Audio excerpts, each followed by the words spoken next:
suppliers. When we've got more time, we'll get back into that one, the ups and downs and the foibles of it all.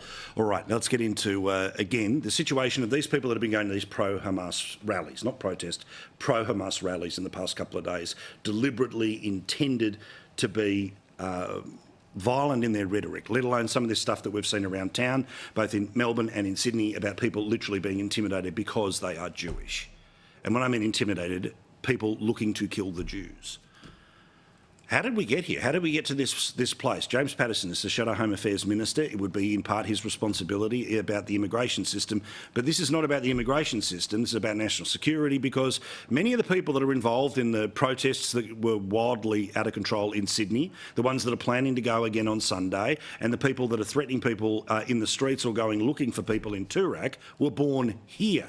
So, James, how do we, apart from a bunch of speeches, how do we make sure that somebody who is born here does not end up in a collective of people of a few hundred that are willing to spew racial hatred out the front of landmarks like the Sydney Opera House? Paul, this is a really important and fundamental point. There's been a lot of steam being let off on social media in the last couple of days, and that's understandable. And one of the very common themes is, why don't we just deport all these people? Well, many of the people, if not most of the people involved in these rallies and protests, were born here, were raised here, were educated here, and are Australian citizens and have never known any other nation. And in some ways, it's much worse that people born and raised here in our culture and our values are displaying such appalling behaviour and appalling judgment on these issues. It's not so simple as to dismiss it as someone who was raised somewhere else with a different value set. They should have been raised here with good Australian values. I think we clearly do have a problem in this country if at least as many young people as you're displaying on your screen right now for your viewers think it's okay to behave in this way, think it's okay to incite violence against another people in our country on the basis of their heritage or their faith. It's an appalling thing. I think it's got to start with us asserting our Australian values, our universal Australian values, and leadership from the top. No moral equivocation, no false equivalences, no tolerance for this kind of behaviour.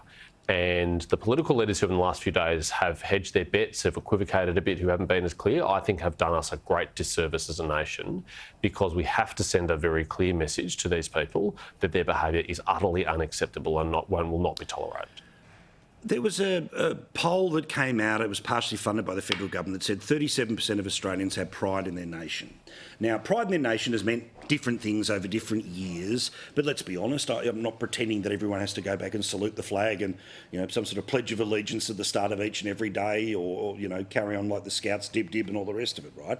But there is something that I think we have not modernised or we have let go in being able to rally around pride in a country, regardless of where you, your parents or your grandparents were born, because your first and immediate loyalty should always be to the country of which you were born in.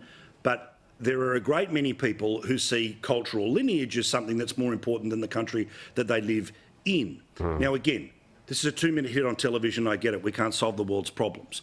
But do we actually have to start to look at this as well? Not about a bunch of people being able to say, can you name, you know, the 7 places where Don Bradman got a century, but those basic values about respect for the genders, about respect for other people's faith, about the respect for public places, about the respect for interpersonal safety, that we have to readdress this conversation, because I think that's part of our problem here.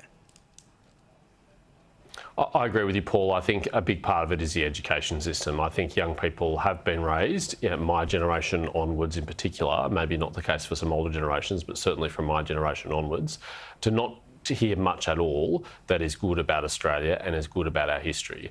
Now, I'm not someone who in any way supports whitewashing history and pretending that our history is perfect. That would be an equally inappropriate thing to do.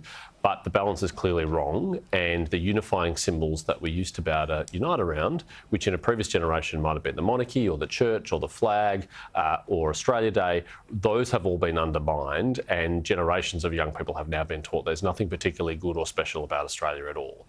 And if you teach people that there's no pride in our nation, there's nothing good about our nation, well then you wouldn't have any loyalty loyalty or commitment to our nation and no loyalty or commitment to the values of our nation.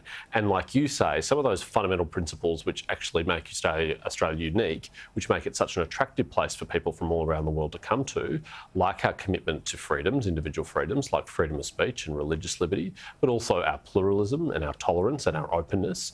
If those things aren't taught as virtues in our education system, well, unsurprised, surprise, people aren't going to value them and they aren't going to uphold them themselves in the way they behave.